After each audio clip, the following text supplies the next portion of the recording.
오늘의 주요 뉴스입니다. 한 달 넘게 이어지고 있는 폭염과 열대야가 초가을까지도 계속될 수 있다는 분석이 나왔습니다. 10호 태풍 산산이 일본으로 북상하며 다음 주 우리나라에 또다시 열기를 불어넣을 것으로 보입니다. 폭염으로 남해 수온이 뜨거워지면서 양식장 어류들이 하루 100만 마리꼴로 폐사하고 있습니다. 이 같은 고수온 현상은 이달 말까지 유지될 것으로 보여 어민들 속이 타들어가고 있습니다. 코로나19로 인한 입원 환자 증가세는 한풀 꺾였지만 응급실을 찾는 중경증 환자는 늘어나고 있습니다. 방역당국은 응급실 부담을 줄이기 위해 경증 환자를 위한 시설을 따로 설치하고 추석 연휴 동안 당직 병의원 운영을 늘리기로 했습니다. 건설 현장에서 지하 발파를 하기 전에 VR 시뮬레이션으로 소음과 진동을 느껴볼 수 있는 기술이 개발됐습니다. 발파 영향 범위 등 다양한 정보를 제공해 공사 소음과 진동을 시민에게 정확히 알릴 수 있어 민원 대응에도 도움이 될 것으로 보입니다.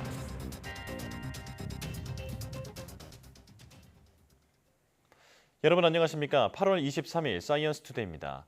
절기처사에 맞춰 전국 곳곳에 비가 내렸지만 무더위를 잠재우긴 역부족이었습니다. 올여름 역대급 기록을 세우고 있는 폭염과 열대야가 초가을까지 이어질 가능성도 있다는 분석이 나왔는데요. 정혜윤 기자가 보도합니다. 무더위가 꺾이고 선선한 가을바람이 불기 시작한다는 절기처서. 전국 곳곳에 비가 내렸지만 30도를 웃도는 기온에 습도가 더해지며 체감온도와 불쾌지수만 높였습니다. 8월 하순, 가을을 앞두고 있지만 거리 풍경은 민소매와 짧은 반바지, 여전히 한여름 풍경입니다. 네, 너무 덥습니다, 오늘. 작년 여름에는 이 정도로 막 덥고 습하진 않았던 것 같은데 이번 여름에는 너무 더워가지고 데이트하기가 좀 어려워서 항상 실내 데이트만 찾느라 좀 애먹는 것 같습니다. 오늘 비도 오고 너무 습해가지고 더 힘든 것 같습니다. 식을 기미가 안 보이는 올여름 무더위는 당분간 더 이어질 것으로 보입니다. 기상청은 10일 중기예보에서 33도 안팎의 폭염과 25도를 웃도는 열대야가 다음 주 일요일인 9월 1일까지 길게 이어질 것으로 예보했습니다. 여름이 끝나고 가을이 시작하는 9월 초까지도 지금과 같은 한여름 더위가 누그러들지 않는 셈입니다. 특히 다음 주에는 괌 동쪽 해상에서 새로 발생한 10호 태풍 산산이 일본으로 북상하면서 우리나라에 뜨거운 열풍을 불어넣는 열풍기 역할을 할 것으로 보입니다. 서울 등 서쪽 지방은 한낮 체감온도가 다시 35도를 웃돌고 밤사이 열대야도 심해질 가능성이 큽니다. 26일과 27일 동풍이 강화되면 서쪽 지역에 중심으로 기온이 다소 높게 형성될 것으로 보여지고 있습니다. 초가을로 접어드는 9월 전반에는 고온이, 후반에는 예년보다 높은 기온이 나타나 한 달 내내 늦더위가 지속할 가능성이 있다는 분석도 나왔습니다. 9월에도 초반에는 덥고 습한 북태평양 고기압의 영향으로 고온이 나타날 가능성이 있습니다. 이후에는 이동성 고기압의 영향을 주로 받아 평년보다 더운 날씨가 지속할 가능성이 큽니다. 폭염과 열대야가 한 달 이상 이어지는 이례적 더위 기록이 초가을까지 계속될 가능성이 커지고 있습니다. YTN 정혜윤입니다. 폭염이 장기간 이어지면서 누적 온열 질환자가 3,000명을 넘어섰습니다. 행정안전부 국민안전관리 1일 상황을 보면 그제 온열 질환자가 23명 발생해 지난 5월 20일부터 현재까지 모두 3,019명, 사망자는 28명으로 집계됐습니다. 이는 지난해 같은 기간 2,581명보다 438명 늘어난 겁니다.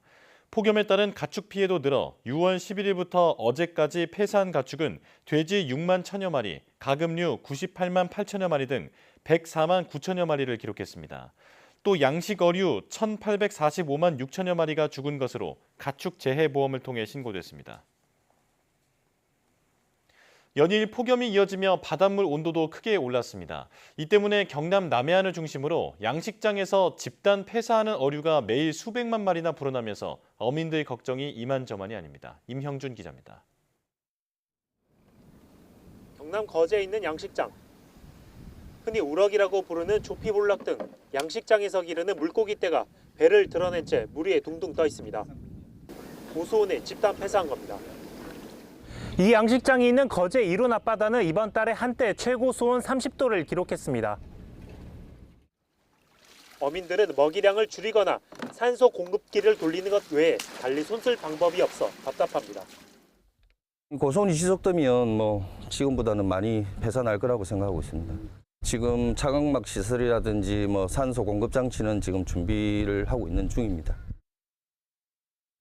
남해의 높은 수온이 좀처럼 떨어지지 않으면서 양식장 피해가 하루가 다르게 커지고 있습니다. 고수온 피해 신고가 처음 들어온 건 지난 16일. 이후 거의 매일 100만 마리 넘게 폐사하더니 하루에만 무려 330만 마리 넘게 죽기도 했습니다. 지난해엔 1,466만 마리가 폐사해 200억 원 넘는 피해가 났습니다. 폭염이 지속되고 있는 기간까지는 수온이 높을 거라고 생각되기 때문에 8월 말까지는 수온이 높을 거라고 예상되고 있습니다. 이처럼 올해 고수온 현상은 9월로 접어든 뒤 폭염이 잦아들어서야 한풀 꺾일 것으로 보여 어민들 속은 계속 타들어가고 있습니다. YTN 임영준입니다. 일본 후쿠시마 제1원자력발전소 사고로 원자로에 남은 핵연료 잔해를 꺼내는 작업이 시작도 하기 전에 중단됐습니다. 이곳에는 핵연료 잔해 880톤이 남아있는데 작업이 제대로 이루어지지 않으면 원전 폐쇄도 불가능합니다. 도쿄에서 김세호 특파원의 보도입니다. 도쿄전력이 후쿠시마 제1원전에 남아있는 핵연료 잔해 반출에 나섰습니다. 2011년 3월 원전 폭발 사고 이후 13년 만입니다. 例えば装置の経年劣化ですとか、あるいは安全上の手順の再確認ですとか、そういうリスクの評価、あるいは作業管理についてもう一度見直していただく時期に来ているのかなというふうに。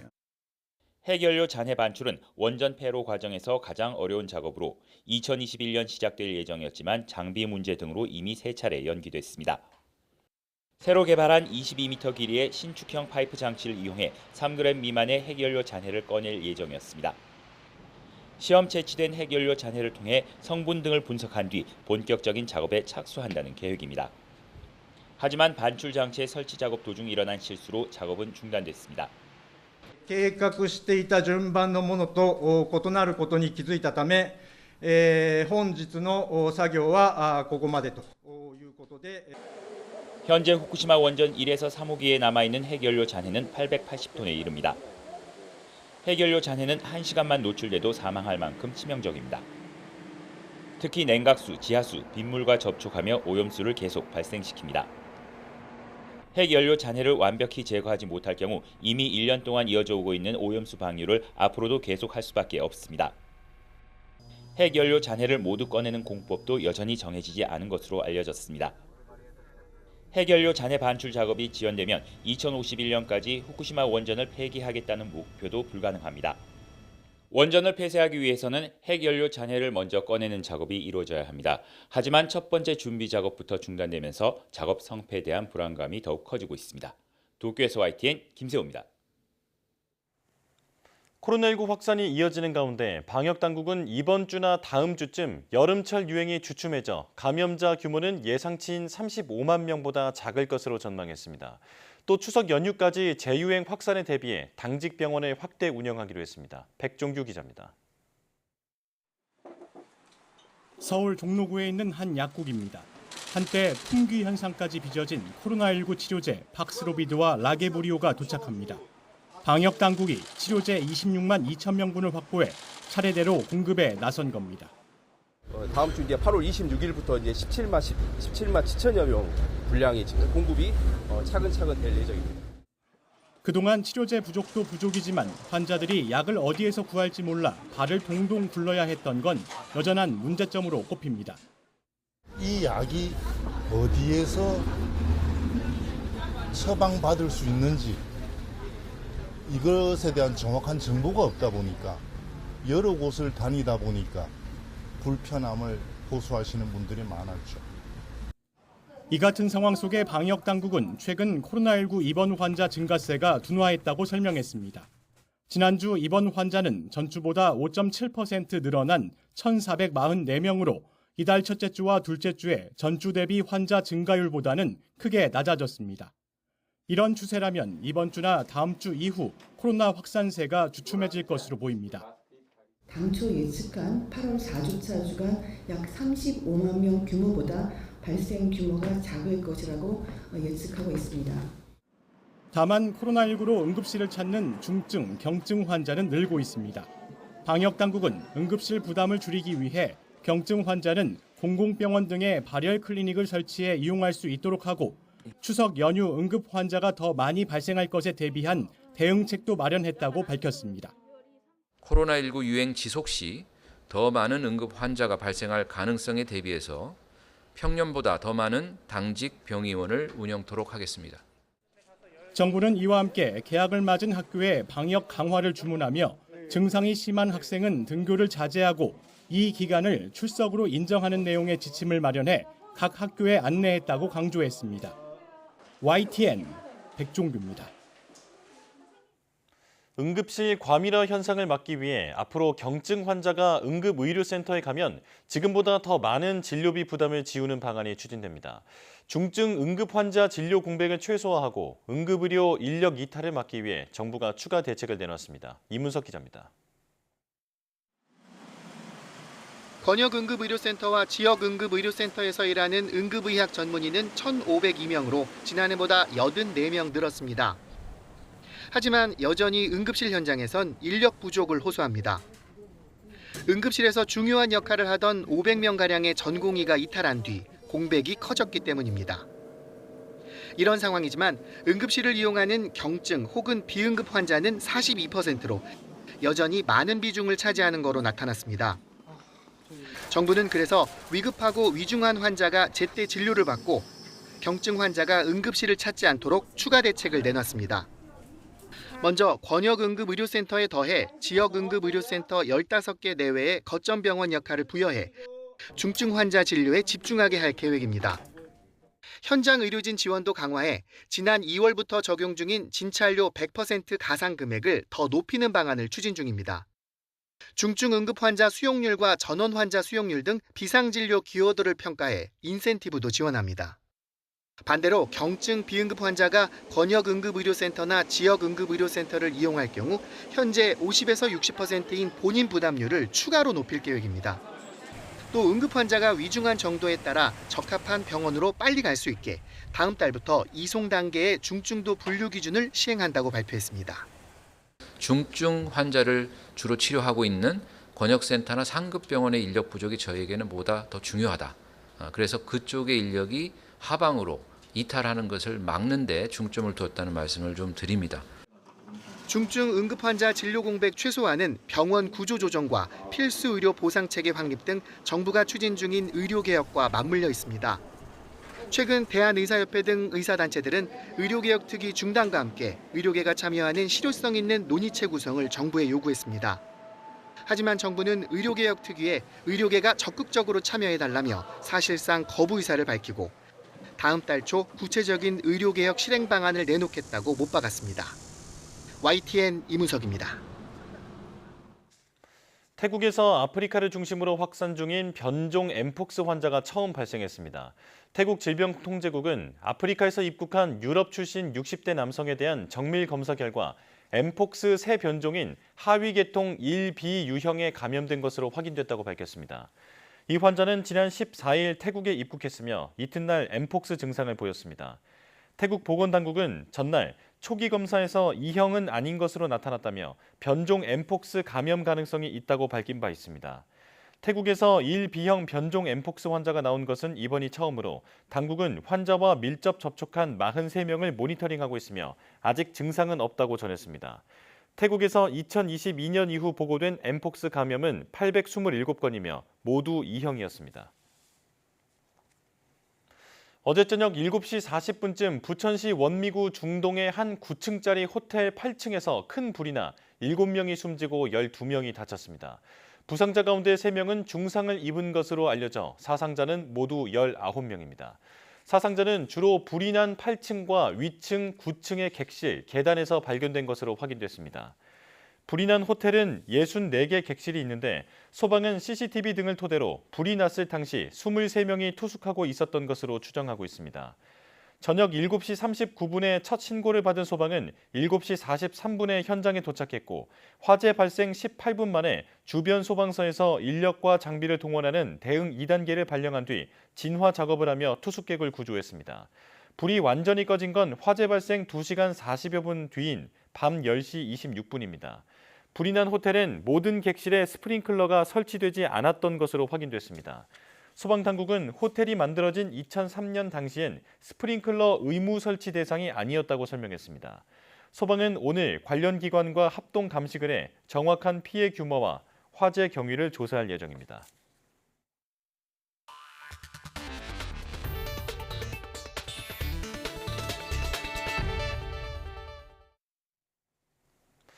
우리나라가 연구개발에 쏟는 투자에 비해 성과가 제대로 나오지 않는다고 국제학술지 네이처가 평가했습니다. 어느 나라보다 성과와 효율을 우선하지만 단기 성과에 매달리면서 연구 자율성을 옥죄는 것이 원인으로 분석됐습니다. 장하영 기자입니다. 전 세계 연구기관의 경쟁력을 평가하는 네이처 인덱스의 한국 특집입니다. 한국이 연구개발에 강력한 의지를 보이고 있지만 가성비는 부족하다는 평가를 내놨습니다. 지난해 기준 우리나라의 연구 성과는 세계 8위. 인구 100만 명당 연구자 수로는 9천여 명으로 전 세계 1위입니다. 인구가 적은 북유럽 국가가 주로 상위권에 포진한 가운데 아시아 국가로는 유일하게 10위권에 들었습니다. 연구개발에 쓰는 지출 비중도 큽니다. 국내 총생산 대비 연구개발 투자 비율이 4.9%로 1위 이스라엘에 이은 2위입니다. 하지만 성과는 중위권에 머물렀습니다. 동그라미가 클수록 지난 5년간 연구 산출량의 증감이 컸다는 의미인데 엄청난 증가세를 보인 중국을 제외하곤 많은 나라의 연구 산출량이 감소한 가운데 우리나라는 그 폭을 간신히 줄이는 데 그쳤습니다. 네이처는 한국이 자원을 효율적으로 사용하기 위해 우승자를 선별하는 방식으로 연구 투자를 하고 있다고 지적했습니다. 문제는 단기간에 결과물이 나와야 한다는 성과주의가 오히려 효율을 떨어뜨린다는 겁니다. 진짜 획기적인 연구를 위해서는 인내심이 필요하다며 장기 연구로 노벨상 수상자를 여러 배출한 일본과 우리나라를 비교하기도 했습니다. 나눠주기식이다. 그냥 풀뿌리 연구인데 언제 나올지도 모르는데 이렇게 계속하면은 어떻게 보면 자원을 낭비하는 게 아니냐, 이런 작은 지원이라도 꾸준히 하는 게 연구자로서는 훨씬 더 효율적이고 효과적인 것인데, 네이처는 한국이 직면한 가장 큰 문제로 인구 감소와 성별 불균형을 꼽으면서 해결 방안으로 현재 연구 인력의 23%에 불과한 여성의 경력 중단 문제를 푸는 게 가장 중요하다고 제안했습니다. YTN 장하영입니다. 서울과 수도권 등 대도시를 중심으로 지하교통 인프라 사업이 늘고 있지만 지하 발파를 할 때 진동과 소음이 워낙 커서 각종 민원은 물론 사고 우려도 제기되고 있습니다. 국내 연구진이 지하 발파 전 진동과 소음을 체험하고 사전에 대응할 수 있는 시뮬레이터를 개발해 이러한 문제 해결에 나섰습니다. 박나연 기자입니다. 머리에 VR 장비를 착용하자 모니터에 체험 시작을 알리는 화면이 뜹니다. 한국건설기술연구원이 국내 최초로 만든 건설 현장 진동소음 체험용 시뮬레이터, 발파 영향 범위와 발파 깊이, 안반 종류 등 다양한 정보가 순서대로 보기 쉽게 나타납니다. 소음 진동 값들이 다양하게 변할 수 있기 때문에 그 값들을 조정해가면서 민원인이나 또는 사용자들에게 소음 진동에 대한 이해를 높일 수 있는 기술로 생각하시면 되겠습니다. 공사 설계자는 장치를 이용해 실제 지하에서 진행되는 공사의 발파 위치를 미리 알고 소음도 예측할 수 있습니다. 보시는 것처럼 진동을 고스란히 전달하는 이 체험판은 흙이나 콘크리트 등 다양한 매질로 변경이 가능해 현장감을 더합니다. 지하에서 진행되는 공사들은 눈으로 보이지 않고 실제 공사 전까지는 체감이 어려워 그동안 관련 민원 건수가 높았습니다. 이번에 개발한 시뮬레이터를 이용하면 발파 소음과 진동을 시민들에게 쉽게 설명해 불안을 해소하는 데 도움을 줄 수 있습니다. 특히 GTX나 지하고속도로 같은 대단면의 그런 시설들이 지하에 앞으로 만들어질 때도 국민들이 안심하고 다닐 수 있고. 현재 호남고속철도 2단계 사업 현장에서 시뮬레이터가 설치돼 운영 중입니다. 연구진은 앞으로 지하철이나 GTX와 같은 지하교통 인프라 개발 사업 등에도 활용도를 넓혀갈 계획입니다. YTN 사이언스 박나연입니다. 국토교통부는 LG전자 한국교통안전공단과 인공지능 AI 활용 안전운행 시범 사업을 위한 업무 협약을 맺고 LG전자 통근버스를 활용한 안전운전 지원 사업을 추진한다고 밝혔습니다. AI 활용 안전운행은 차량 전방과 내부에 AI 영상 분석 카메라가 운전자의 위험 운전 행동을 실시간으로 모니터링하고 운전자에게 즉시 피드백을 주는 솔루션을 의미합니다. 운전자가 신호 위반이나 중앙선 침범과 같은 위험한 행동을 하면 경고음이 울리며 과속 급정지, 급출발이나 사고로 이어질 뻔한 아차 사고 등을 모니터링하고 분석한 결과를 운전자와 운수회사에 제공합니다. 국토부는 오는 9월부터 12월까지 경남 창원 LG전자 사업장에서 운영하는 장거리 노선 통근버스 15대를 대상으로 시범 사업을 하고 효과를 분석해 첨단 안전장치 장착 등 정책적 지원 방안을 마련할 예정입니다. 도를 넘는 가짜뉴스에 연예인이나 정치뿐만 아니라 재벌 총수들까지 몸살을 앓고 있습니다. 기업 이미지가 추락하고 주가가 출렁이는 등 피해는 크지만 정작 유포자 처벌은 솜방망이 수준입니다. 최혜영 기자입니다. 지난 6월 정몽구 현대차그룹 명예회장 사망설이 사설 정보지를 넘어 유튜브까지 퍼졌습니다. 난데없는 허위 정보였지만 계열사 주가가 크게 요동치면서 현대모비스는 결국 사실 무근이라는 반박 공시까지 띄웠습니다. 세기의 이혼으로 주목받은 SK 최태원 회장도 가짜뉴스로 곤욕을 치렀습니다. 일부 유튜브 채널에선 회장 해임설부터 구속 수사설까지 온갖 괴소문이 난무했습니다. 모두 허무맹랑한 소리지만 특정 영상은 조회수가 25만 건에 달했습니다. 지난 6월 삼성전자는 1조 원대 웨이퍼 폐기설에 시달리며 8만 원대 주가가 무너졌고 지난해 유튜브에선 이재용 회장이 투자한 코인이라며 투자자를 속인 간큰 사기도 있었습니다. 특히 이재용 회장의 등명으로 이 코인이 무료로 지급까지 하면서 이 코인 앞으로 5,000% 상승의 시작입니다. 이처럼 연예인이나 정치인뿐만 아니라 기업 총수들도 가짜뉴스의 표적이 되고 있습니다. 문제는 이런 허위 정보가 당사자를 넘어 기업과 소액주주에게도 악영향을 준다는 겁니다. 가짜 뉴스가 널리 퍼지게 되면은 단기간에 이제 주가 변동성이 커지게 되고요. 소액 투자자들이 보통 단기 투자를 많이 하기 때문에 이런 변동성에 따라 손실을 볼 계기도 많아가지고 정보에 노이즈를 많이 주기 때문에 부정적인 영향을 미칠 수 있다라고 보시면 될 것 같습니다. 하지만 정작 유포자 처벌은 솜방망이 수준입니다. 정보통신망법상 허위 사실로 명예를 훼손하면 7년 이하의 징역이나 5천만 원 이하의 벌금형에 처할 수 있지만 실제로는 200만 원 이하의 벌금형이 대다수입니다. 최근 유튜버 찌양 협박 사태에서 볼 수 있듯 유명세를 노린 악의적 뉴스가 돈벌이 수단이 되면서 유포자의 이익을 몰수하고 징벌적 손해배상까지 해야 한다는 목소리도 커지고 있습니다. YTN 최하영입니다.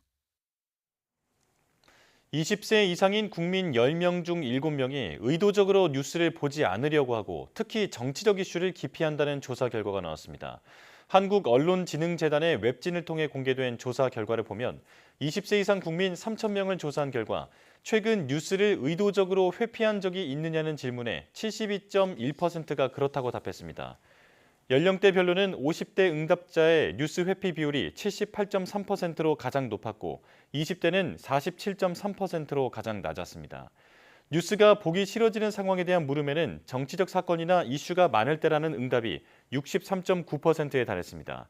뉴스를 회피해 일상이 바뀌었는지에 대해선 스트레스를 덜었다는 응답이 많았지만 사회에 미칠 영향을 두고는 사회 문제에 무관심한 시민이 많아질 것이라는 답변이 높게 나타났습니다.